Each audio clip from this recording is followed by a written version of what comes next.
the bank put the business up for sale, and a bunch of us, maybe 12 partners that bought the business, we tried to run it as a golf course and restaurant, and unfortunately the restaurant was not very profitable.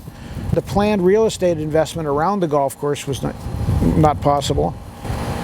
Most of the people that were disinterested got out of the business, and I bought their shares. So I ended up putting a deal together with Mike McMiniman and his brother, who run the McMiniman operations around the Northwest, and they took over the restaurant, and that allowed us to focus full-time on the golf course. I really basically learned how to play golf here at Gearhart. Really enjoyed it.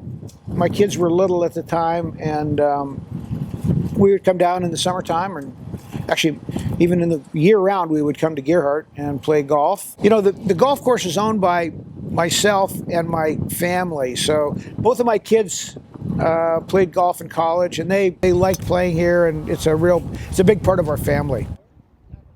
We were lucky enough to get Jason Bangill to come help us run this golf course, who's a very experienced guy.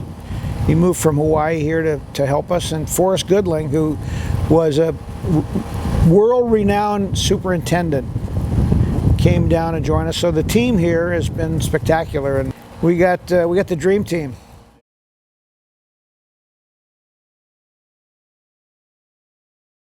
What was originally a links course transferred to a parkland course, and now John helped us to come back and turn it into a real true links golf course.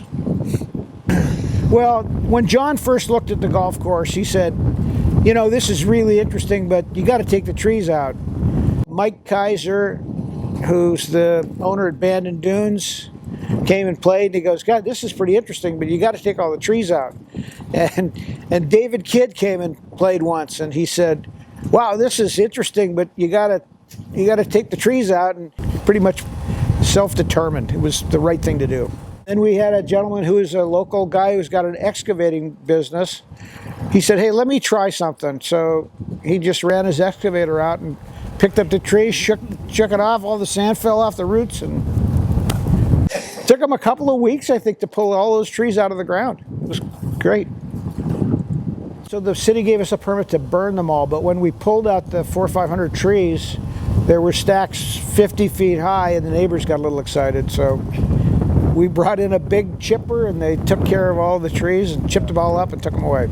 Suddenly you could see the real setting of the golf course. You could see not just the landforms within the golf course, but you could see the distant vistas. You could see the coast range, which had been impossible to see with all the trees.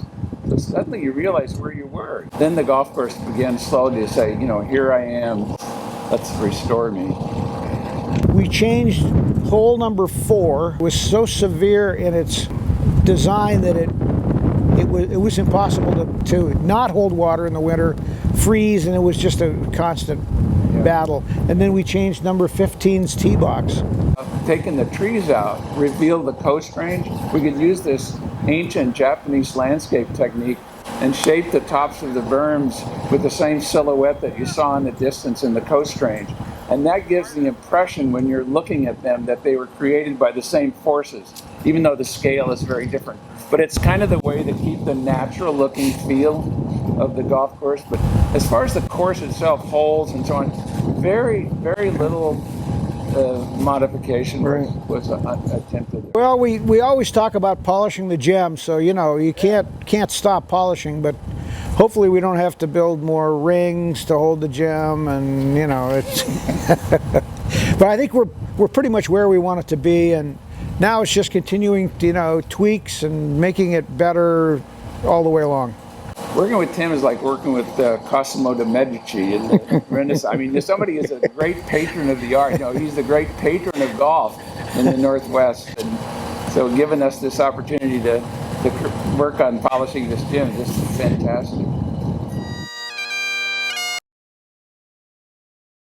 The U.S. Hickory Open moves around the country primarily to old golf courses, ones that are historic in nature, 18 holes. And we said, boy, we would love to do whatever we can to help host that. It would just make us much better and better known. And so we were able to get the bid, and it's going to be spectacular. We're really excited about it.